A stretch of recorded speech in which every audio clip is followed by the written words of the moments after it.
Hello, everyone. Welcome on back.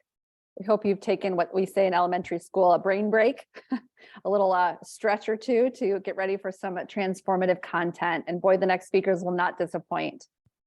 So you are in the right place if you are here for applying behavioral economics, modeling artificial intelligence services to reveal new donor insights.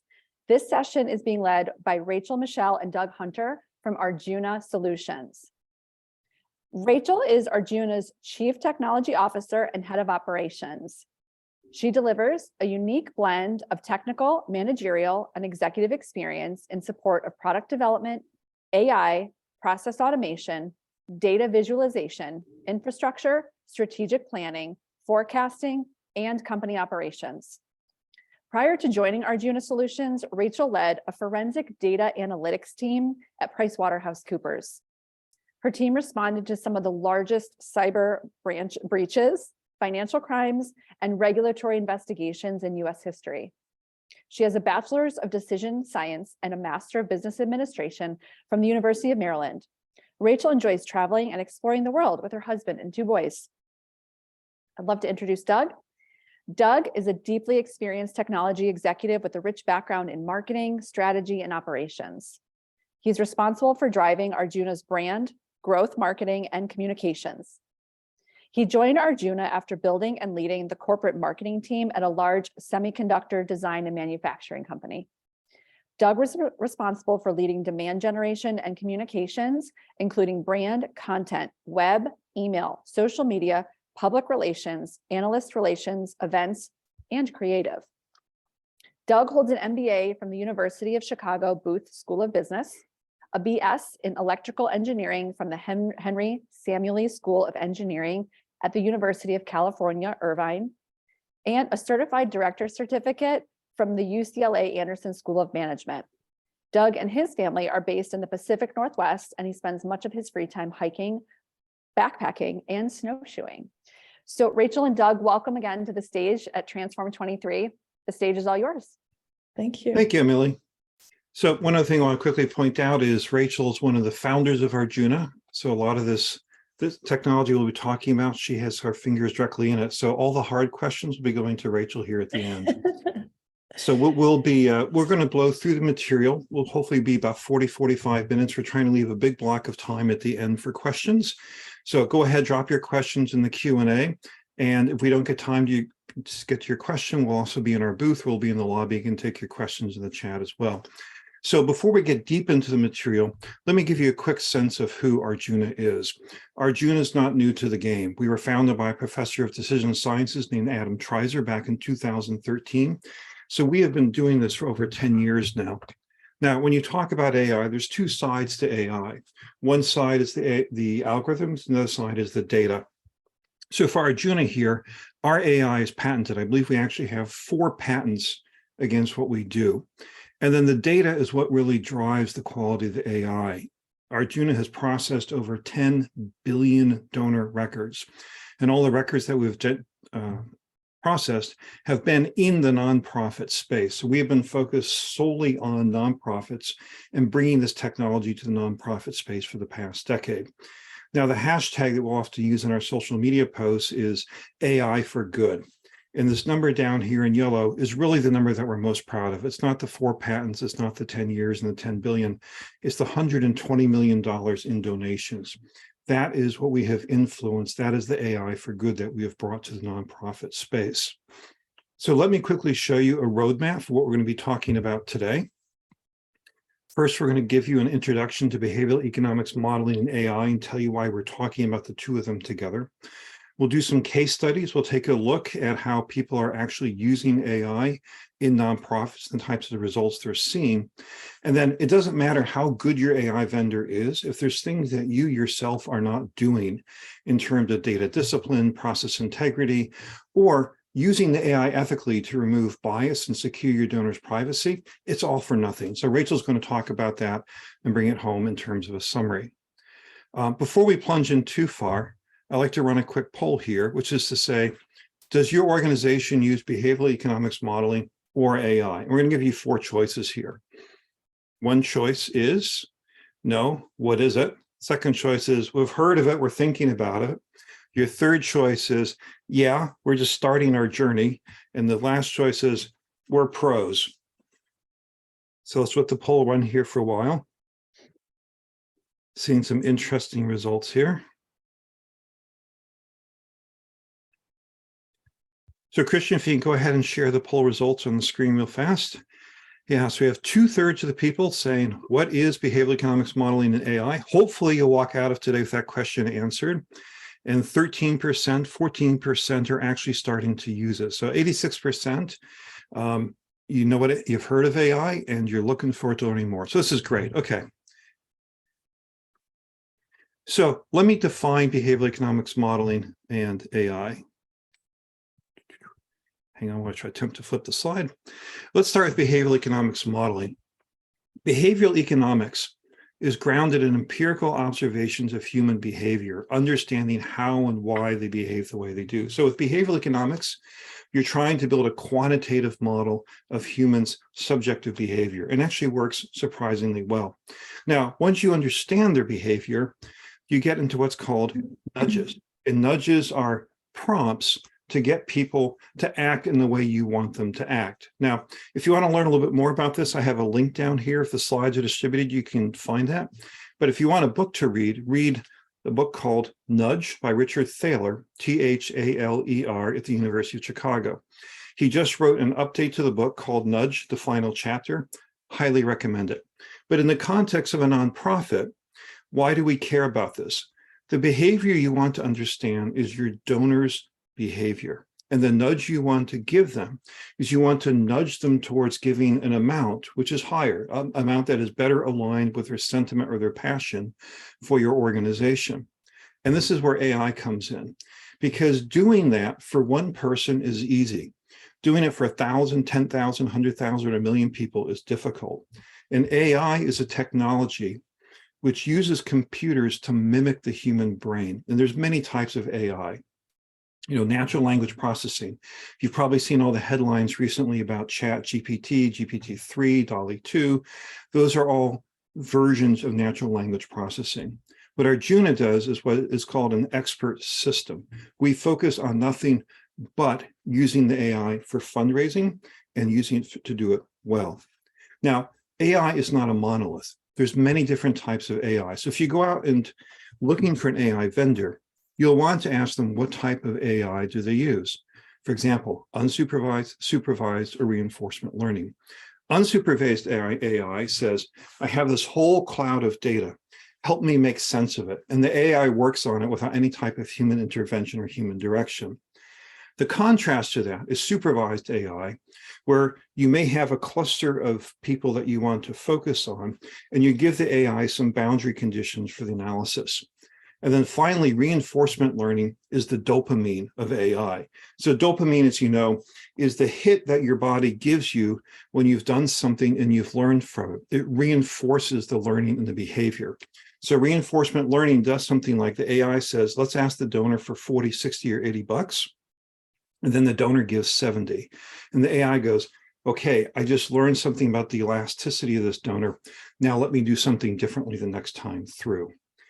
And the key thing here, again, is with behavioral economics helps you understand the donor, and the AI helps you do it at scale. So let me show you some tangible examples of how you can use this in your nonprofit.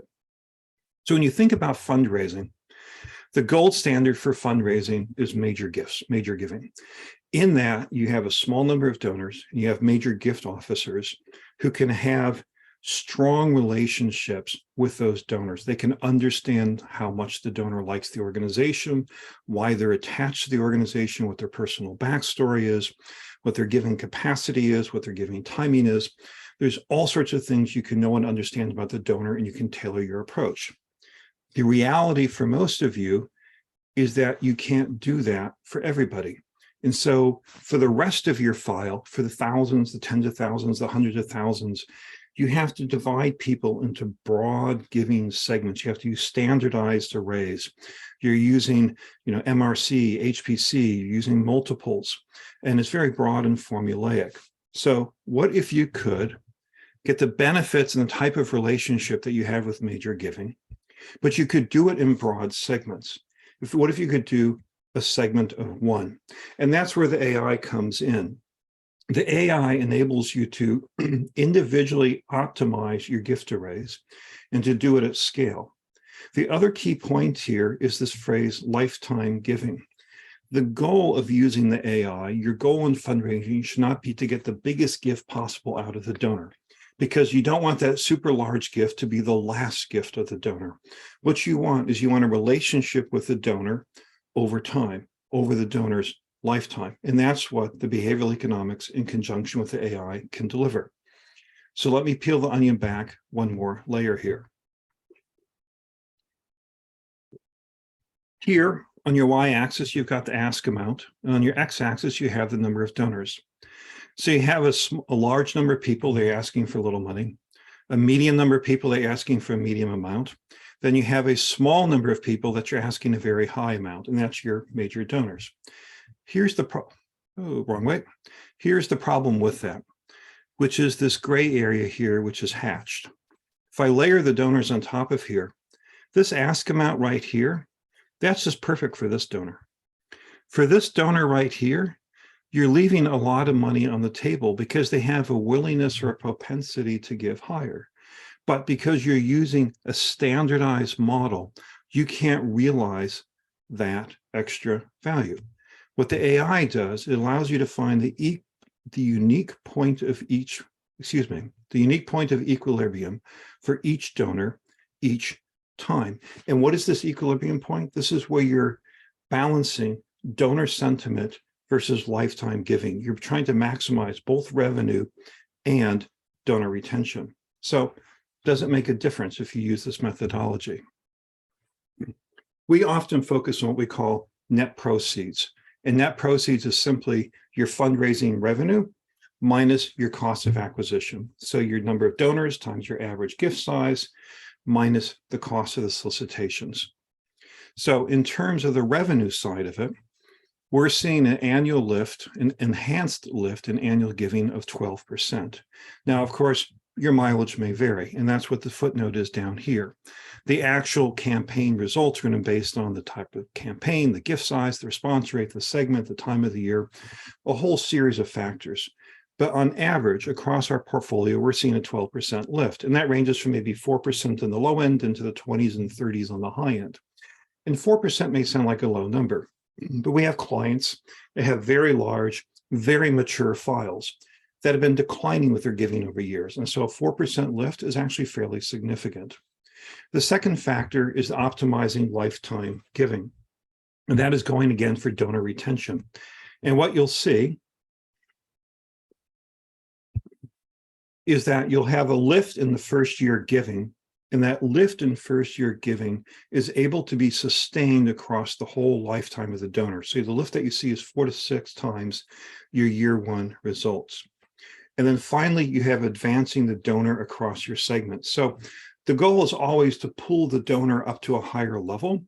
But what we can do is we can pull that curve in and get the donor to that higher level about 11% faster than traditional levels. Now, here's the cost side. Direct mail solicitation.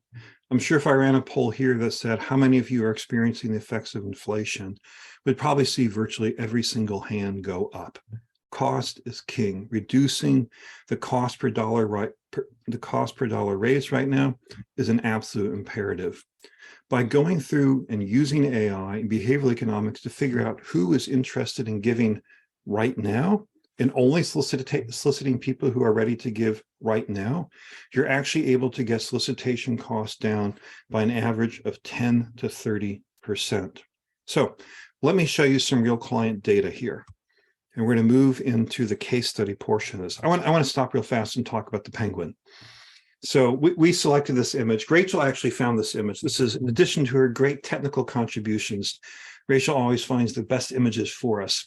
We talked about segment of one earlier, and I think this penguin just so thoroughly portrays the segment of one that we're trying to do. But anyway, dynamic personalization optimization at scale.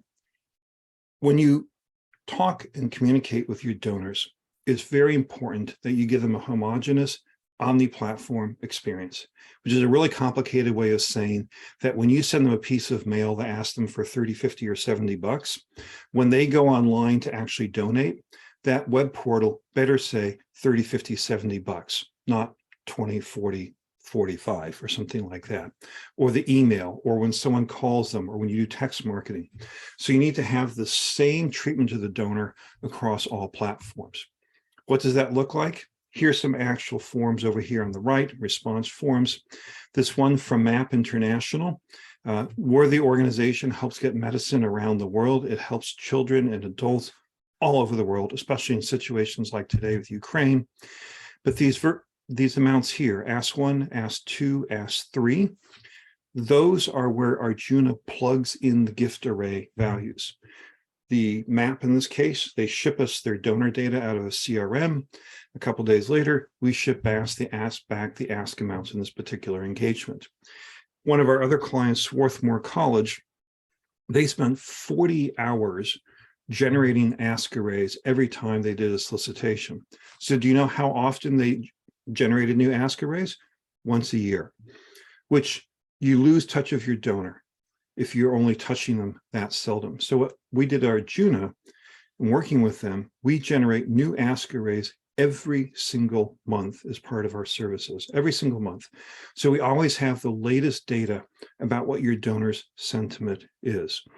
So this all sounds fancy, but does it actually make a difference? Independent of whether or not you use Arjuna or some other vendor, you always have to be able to answer the question of, are we making a difference? Is this investment worth it? So we always do. If you come to us and say, here's the file that we want you to help us with, we will always cut that file in half and we'll run an A/B test. So in this particular sense, the control group is the white line and the blue group is the Arjuna treatment group. Those are the people who actually got the gift arrays from Arjuna that are tailored specifically for them. And what you have in your y-axis here is the number of donors. In the x-axis, you have the size of the group. And so for the control group, the average gift was 68 bucks. For the treatment group, the average group gift size was $69. And then the standard deviations you can see are also very, very close. Now, what happens when we ran the test? This is what happened here. You can see the blue curve shifted out. Now, this is a period of falling donations. So the average gift for them went from 68 to 53 bucks. And for the Arjuna group, it went from 69 to 56 bucks. So with the Arjuna treatment, we didn't fall as far. The critical thing is the standard deviation, which is this curve moving out here. We were able to move more donors to a higher giving level. And so net, there was a $143,000 increase in the treatment group because they were using Arjuna services. So the AI, the behavioral economics modeling, moved the curve out. Now, this doesn't happen overnight. I wish I could tell you that we had a technology where you engage with us next week and the week after, you're seeing these types of results. But an AI learns over time. And so what we'll do is we'll run multiple rounds of learning. So what your axes are here is this is your cumulative campaign contributions. Then you see you have your 3 rounds of AI learning, 3 2-month rounds of learning. So this is a 6-month process. And again, you have the treatment line, which is Arjuna in blue, and control, which is their normal practices here in white. At the beginning here, because the 2 populations are identical, because it was a good A/B test that Rachel's group put together, you can see they're together. But as you go through time, you see these lines start to diverge. Then the machine resets and it goes through another round of learning and the lines have diverged more. And then you see in the final period here, the separation between the traditional way of doing things and the AI way of doing things has maintained. So putting numbers against this, there's a 70% lift in giving in the baseline discovery period. It went up to 30% in the applied learning round, in the first round, and then that gap was maintained of 30%. What this meant for this particular set of customers is they invested $3,500 in AI services, and they raised an incremental $74,000. Now, so far, we've just been talking about how AI can help you understand your donor and raise revenue. Let's talk about the other side of the equation. which is how you can use AI to understand the donor and to lower your direct mail solicitation costs. So here, again, your axes are your total dollars. Then you have a reverse scale here of 0 to 100%, which is the reduction in your mail volume campaign. And the scenario here is you're going, hey, I'm feeling cost pressure. I need to go solicit fewer people than I historically do. So the question is, how far do I slide down this curve on the bottom? How far do I slide down this axis and reduce my campaign spending?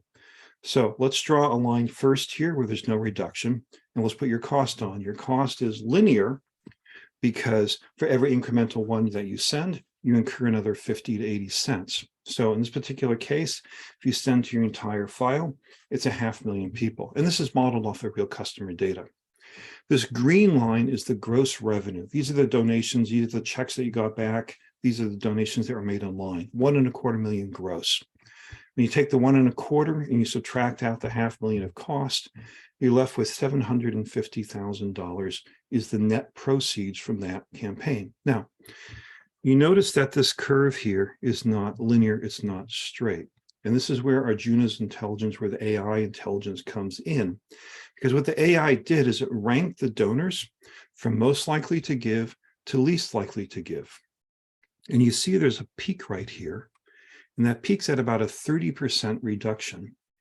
And at that point, your cost is $350K. So it's a straight 30% reduction. Your gross revenue is still about $1.25 million. By dropping these 30% of donors, you only lost $2,000. So your net proceeds is $898K. So it may seem counterintuitive, but because of the interplay of cost and understanding the donor, what you've had happen here is your net revenue has actually gone up about $150,000. In this particular case, the cost of the AI services was around $50,000. So your ROI was 181%. So basically, for every dollar that the customer invested in this service, they had a $3 return in terms of their net impact on fundraising. This has got to be one of the highest ROI fundraising tools that you have out there. And it's comparatively low risk, high yield. You know, it's low operating risk because an outside vendor like Arjuna can do it for you. It's low financial risk because we've got a lot of experience doing it. And it's a low security risk. And Rachel will talk about this a little bit more. Arjuna has very secure systems, and the AIs do not need PII. They don't need your donor's private information in order to be effective. So the value proposition is saving money while maintaining fundraising and not losing donors. And that's another point there. We're not saying never solicit these 30% here. What the AI is saying is don't solicit them now, okay? So we have talked about increasing revenue, reducing the cost per dollar raise, bringing it back together again. I'm going to bring you back to here. So how can you use an AI in fundraising to understand your donor? You can use it for things like gift arrays. It lists your giving. It lists your lifetime giving. It gets your donors there faster, and you can take your cost out. Now, and again, as I said in the intro, these are all things that your vendor can do, but there's a critical role that you as a nonprofit fundraiser play in this. And so, Rachel, let me turn it over to you, and you can take us through this next section. Okay, so we're going to talk through data discipline and bias and how to select a vendor and what you can do on your side to help facilitate not just discipline for AI, but just for your internal processes in general. And we're going to start with a poll about how mature are your organization's data processes. I see a lot of participants already.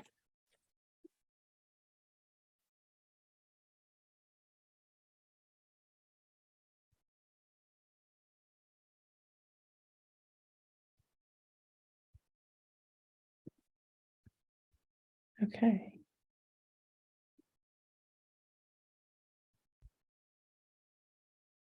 All right, I see it's slowing down here. We'll end share. So we've got a good spread, but mostly developing with some large concerns. And I think that is what we see pretty much across the board between that developing and sufficient. I think it's hard to have a really solid best practice, especially when organizations have been around so long, to be able to keep up with the latest and greatest, but we'll give you some tips on how to do that. So thank you guys for participating in that. Let me see. We'll end here. So one of the reasons AI and your organization's data discipline are so intertwined is because AI feeds off of that data and the quality of the data that you have. So it's important to keep in mind that they both rely on a very donor-centric framework. I'll talk first a bit about why being donor-centric is important for AI, and then later on we'll get into how it should be implemented in your data discipline. So implementing AI, like with our services, is a multi-channel solution. This will be a theme through our presentation. In our case, the algorithm makes decisions, as Doug said, like how much to ask each person, whom to ask, and it's deployed over any channel. This doesn't have to be simultaneous. We largely start with direct mail, but the goal is to have it be harmonized across channel. The donor's behaviors, regardless of channel, are recorded and then sent back into the system for enhanced learning on predicting donor sentiment for the next go around. So if you go through on the iterations here, you can see the algorithm, what decisions it produces, and then deploying it over the channels. And then it gets the donor's response or behavior is through one of the response channels, and the information that gets logged into the system as a result is part of what we call a feedback loop, which you guys are probably familiar with. That feedback loop is what allows the algorithm to learn and get better over time. And as it gets better, it's allowing you as an organization to develop those personalized relationships with each of your donors. So none of this can be done unless the data is recorded and analyzed at the donor level versus just looking how they act over email or direct mail. So we need to look at a holistic view of somebody. So to be successful in leveraging AI, we need to make sure that the structure and expectations of the engagement are set up properly. I'll highlight some of the most important ones. So AI learning requires continuous use. And this does not mean we want you to solicit the donors continuously every 2 weeks and don't stop. This just means that when you do solicit them, to use the AI consistently. So if it's on a monthly cadence, that's when you use it, and don't skip April and use another methodology for ask amounts. The consistency is very important. Consistency also in the way that you balance the treatment and control groups, if you are using them, and it's not a de facto standard. To be able to measure the results, you want to make sure that people stay in their lane so that you can properly analyze at the end. And then disclose business rules. So let your vendor know when donors are rested or sub-tested. And this is largely to make sure that the groups maintain balance. As we mentioned before, to analyze the reports, not just by campaign or channel attribution, but at the donor level. The diagram below represents just a standard monthly giving cadence of an organization and the delineation of the major feedback loops in the system. So one of the things that we've seen, and Doug mentioned this before, is we might do an engagement with a customer and 1 month or 2 months goes by and there's very little change between the treatment and control. That is completely normal. And what the goal is here is the long-term success and the long-term learning of the feedback to the algorithm that allows the separation to happen over time. We're looking to nudge these people and gauge their sentiment to align their passion for giving with your organization. And we're going to do that over time and not just a one-shot deal, because the algorithm is tuned to retain donors first and then try to increase their average gift. So you can see as time goes on, the results become significant and the lift over the control group grows incrementally. The delineations of the feedback cycles in different colors are also just good times for us to report back to our customers on how things are going. So this is something that we share with our customers on the methodology of our pilot program and when to expect the communications. And usually at the end of every feedback round, as you can see, we give a performance report.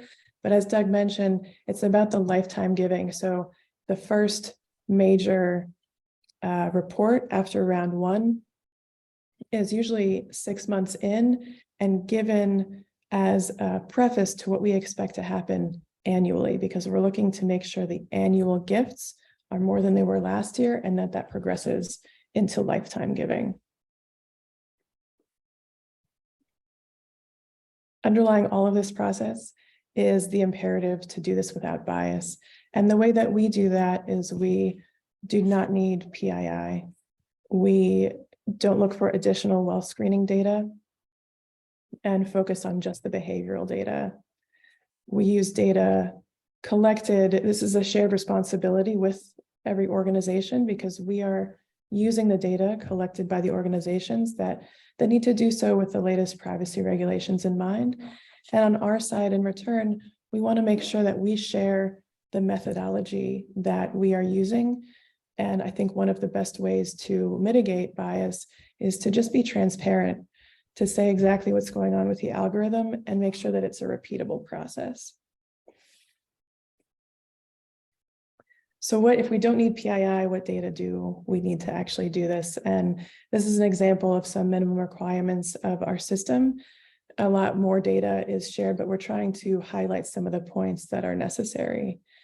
We generally get 2 files from our customers for the analysis that are kept up to date on a monthly cadence. It's a donor file and a transactional file. On the donor file, PII is labeled as optional just because sometimes it's easier for customers to give us files that they already have for multiple engagements in the same format. We will filter that out so the PII doesn't progress, but we need a unique and persistent contact ID that relates to the same contact ID in the transactional file. And then we're looking for additional data points. The last data points on each section are vague on purpose because we want to know the data points that are important to your system. So example, if you are Habitat for Humanity, you might have a field called is volunteer. I'm not going to list is volunteer here because not everyone is going to have a field like that, but it talks specifically about the behavior someone could have with Habitat for Humanity, just like a veterans association might have relationship to veteran. So we're looking for data points that are generally complete and accurate in your system that help describe someone's relationship with your organization. And on the transactional side, sort of the standard ID, contact ID, the amount and the date, and information about that transaction. Was it a sustainer? Was it an ad gift? What appeal was it to? And then other optional data points that relate to your organization. Optional data points or other interactive features. Sorry. So all of this is done on our side with a secure design. And some of these things are specific to us, but I wanted to highlight this because these are things that you should look for in any vendor that you use where data is shared. So for our specific case, we talked a lot about the lack of PII that creates a low hacker incentive. Since we don't need the personal information, everything is basic. It's a very small footprint, so there's a low incentive for someone to even want to try. And then on the other side, the processes to consider with any vendor you use, are the transfers encrypted? Do they maintain strict access rights with the people that are actually looking at and sending the data through any internal process? Do they have secure servers? Are they encrypted at rest? One of the things that we do is, just by the nature of our engagements, we have very unpredictable utility on and off computing. So if we're not actively doing analysis, the servers aren't on. And then we have limited access keys for the few people that do need to work with the data. The last thing is just protection and remediation. Hopefully nothing ever gets to this point, but you always want to have a plan in place if something does happen. So going through all of the process, data practices, privacy, just wanted to summarize for you, what should you look for when engaging with an AI vendor? On the right side, we talk about their level of expertise. So is their AI algorithm static or dynamic? This is really important because, especially in this environment, you want a dynamic algorithm that can adapt to the changing times that we're in. If it's static, it's something that needs to be redone and reconsidered if the environment around you is changing. Do they use behavioral economics modeling, or are they focused on just segment and demographic data? And what is the depth of their AI experience? How many records have they processed? Customers have they worked with? Donations have they affected? Just to get a sense of how much data has been put through their system to learn, to have the algorithm learn and get to an optimized point. So those are all about their level of expertise. And then this is about the best practices for you working with them. So do they require PII? Are you obligated to transfer that to them? Do they have a way to eliminate bias from their process to make sure that the engagement has ethics at its core? Are their processes secure by design? And do they have process integrity to actually report back to you the ROI of what you're doing? So are they able to measure their performance? So that was all about the vendors. Let's talk on this slide about what you can do on your side, not just to prepare for using an AI service, but to prepare yourself for better organization of your data. One of the things that we talked about overarching all of this is, am I able to look at a donor-centric view? This was the theme that connects the way you organize your data to the way the AI algorithm works. A donor-centric view in terms of your data means that if you have disparate systems, which exist everywhere, you've got a CRM that is hopefully integrated with an email platform that might have a different system for telethons or for other engagements.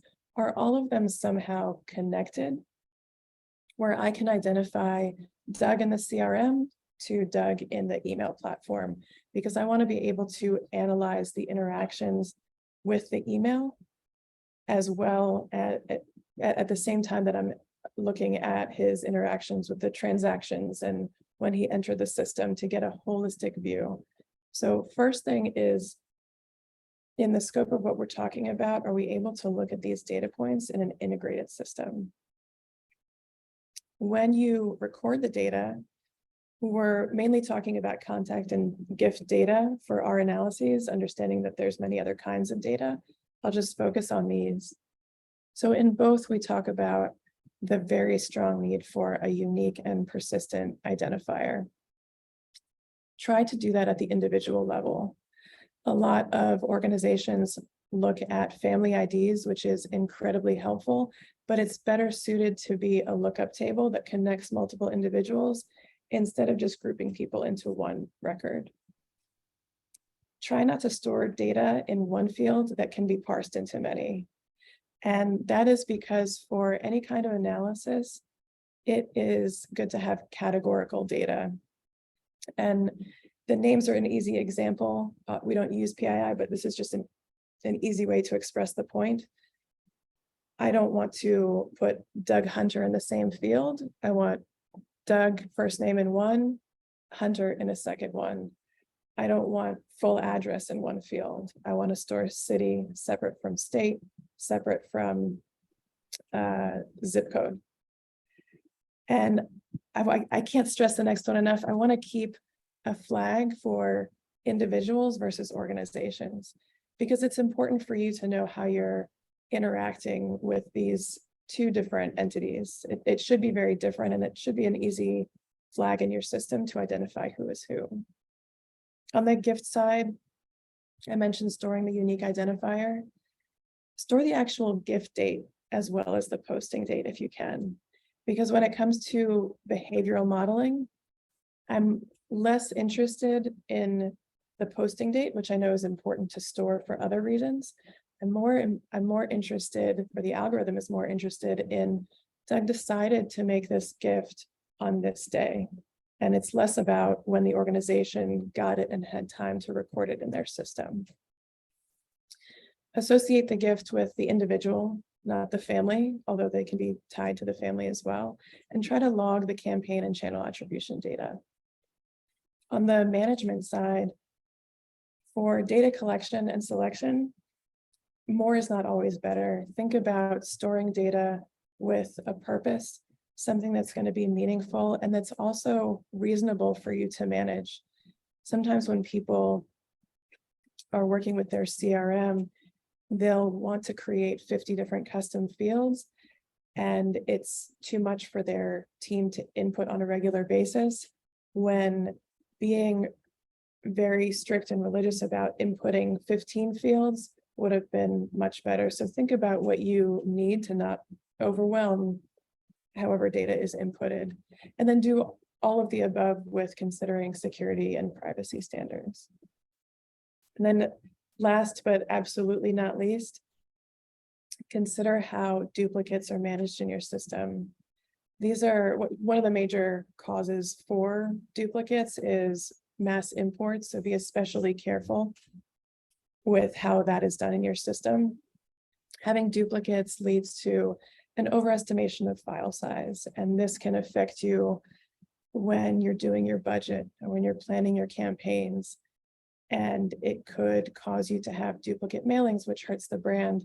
It also, as you can imagine, the way we've been talking about the analysis, if I have a separate analysis for Doug in email or two different analyses for direct mail where some gifts are considered in one and some in the other, you can imagine how that doesn't give a holistic view of one person, and it'll diminish the accuracy of any analysis you do, especially AI. So I just wanted to mention these things after having gone through how the AI works, and hope that it resonates with you now in a different way, because it's a good practice anyway, but you can see how doing all of these things help you have a better AI engagement.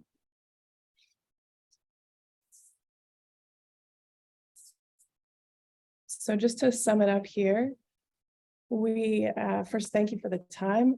We hope that you understand the many applications of BAM AI across fundraising processes. The lift can be very high if used appropriately. Think about all of the integrity points that we went through and the best practices, not just for implementing, but choosing a vendor, and how the regular flow of clean data is needed to train and improve the models to have a successful engagement. So I'd love to open up the floor. I think, Doug, we're saving the questions for the end here. Yep. Well, Emily, welcome back. Yes, thank you. We Emily. are ready for some questions. Thank you. Of course, you provided incredible insight there, and I want to use as many minutes as we have with you for this valuable Q&A. So I'm going to go ahead and rapid fire if that works for you both, Doug and Rachel. Go for it. Okay. So I've got a question from Anne. She said, is this data being shared based on your company's clients or all BEM AI companies focusing on nonprofits or fundraising? I will. Tell me if this answers the, if I understand the question correctly. Are we using one customer's data, or do we do multiple, we analyze across multiple?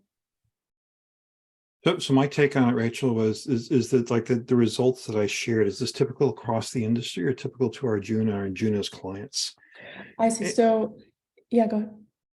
Well, my response would be is the data that we shared today is based on Arjuna and Arjuna's clients. One of the things that we have found is it's very important to analyze your donors in the context of your organization, because how they behave in relationship to you may be different in how they behave in relationship to someone else. Let me give you a quick example.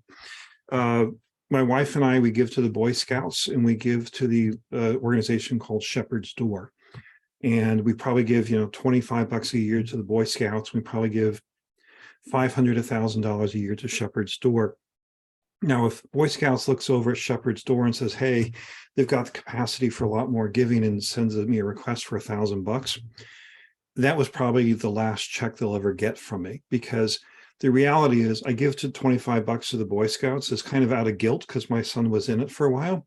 But we give the $1,000 to Shepherd's Door because we have a real heart for helping women and children off of the streets of Portland.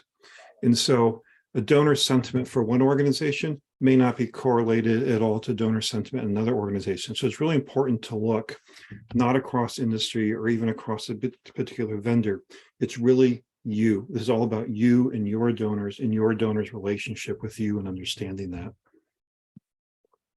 It also helps with the security of how we work things, because by nature, everything is siloed, so nothing is commingled. Every analysis happens on a segregated server for that customer. Thank you. I appreciate you guys translating. I know that question came in a bit ago when you were speaking. Maria asks here, how do both the CRM platform and the data that has been gathered / organized affect the results that Arjuna produces?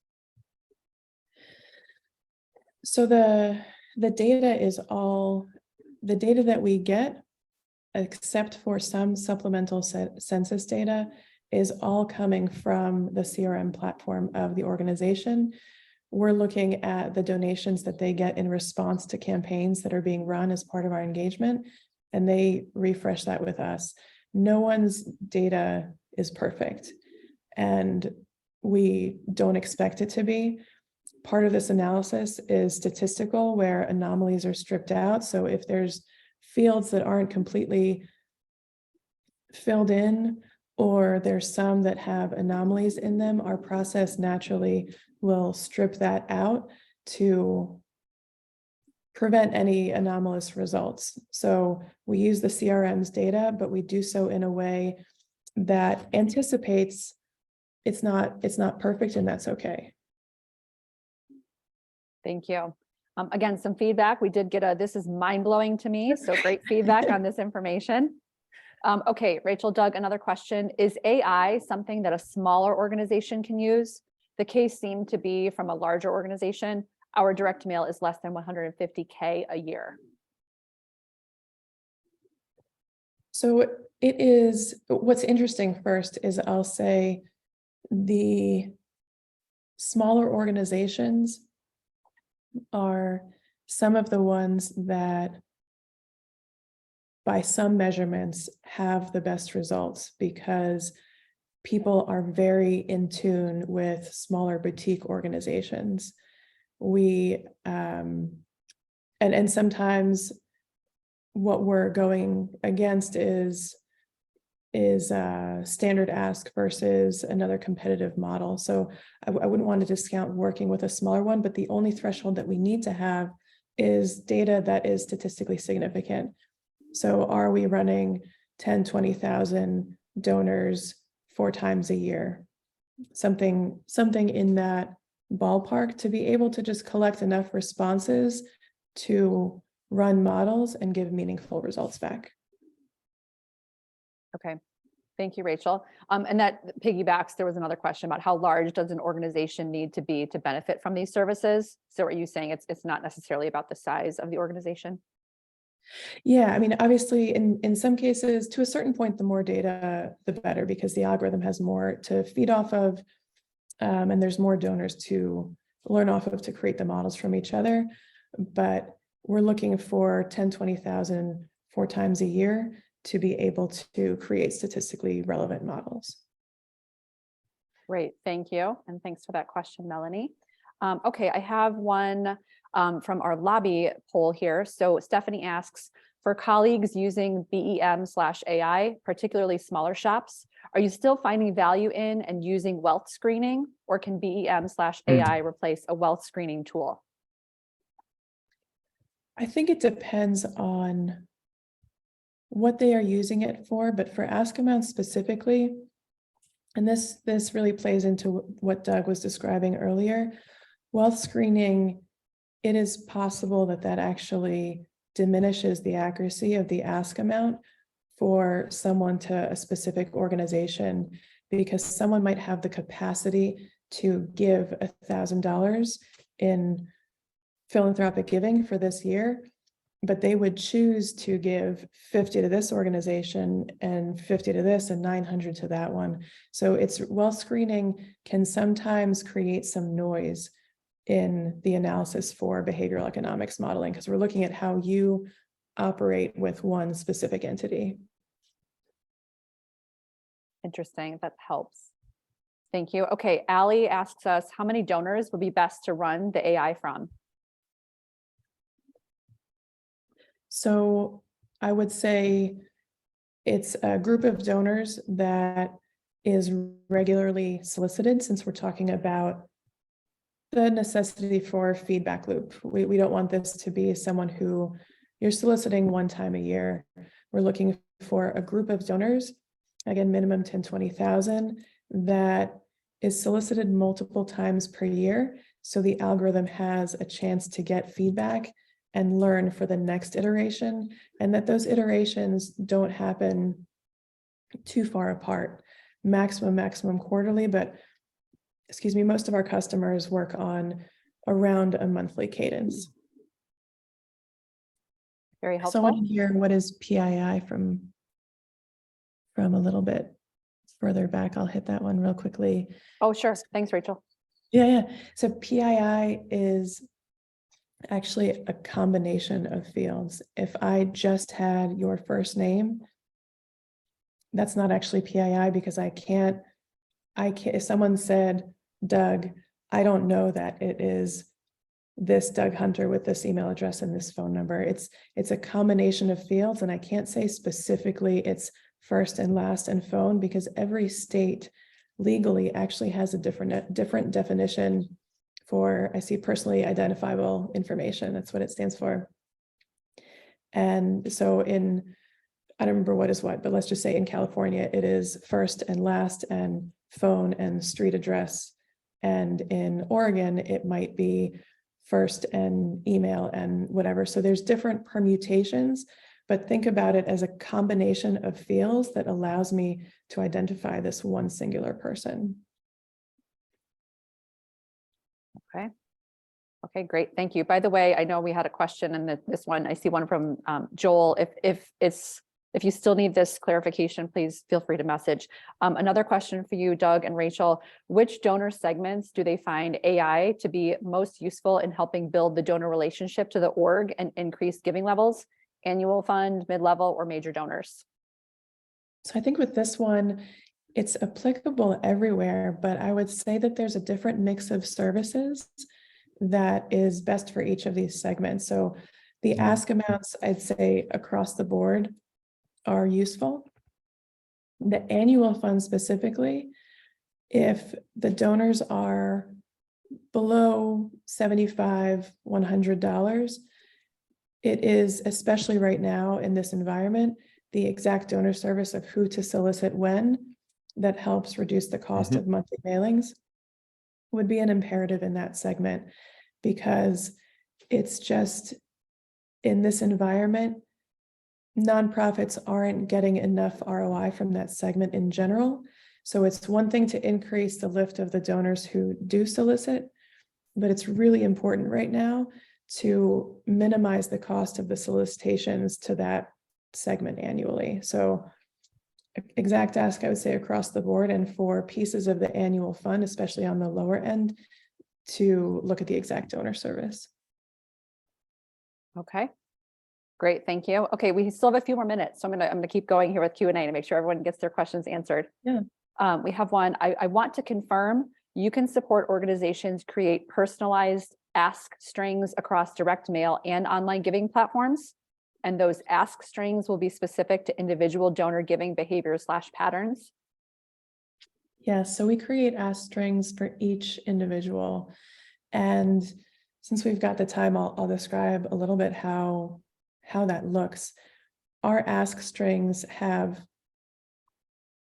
two categories of intelligence that you can visibly see when you get the file. One is the first ask, which is sort of a base. And the next 2 or 3 or 4, however many are requested, are a test of elasticity. So Doug and Emily might both have a base ask of $60, but Doug's string might look like 60, 70, 80, while Emily's looks like 60, 90, 120. And so there's a base and then a test of elasticity for each individual. And that can be implemented both in direct mail, which is where we start, and also over email, as long as the technology supports that. So the CRM, we would go through in the beginning of an engagement to help facilitate how this works. But for example, the CRM might need to have a custom field, or the email might need to have a dynamic link. But as long as that technology exists on the organization side, we can help implement that consistency across channels. Thank you. Okay, another one here we have, I suppose that the solicitations are direct mail, email, calls, plus other media? Yeah, it's really, text is getting thrown in there now. It's really anything that can support the technology to have something be dynamic at a personal level.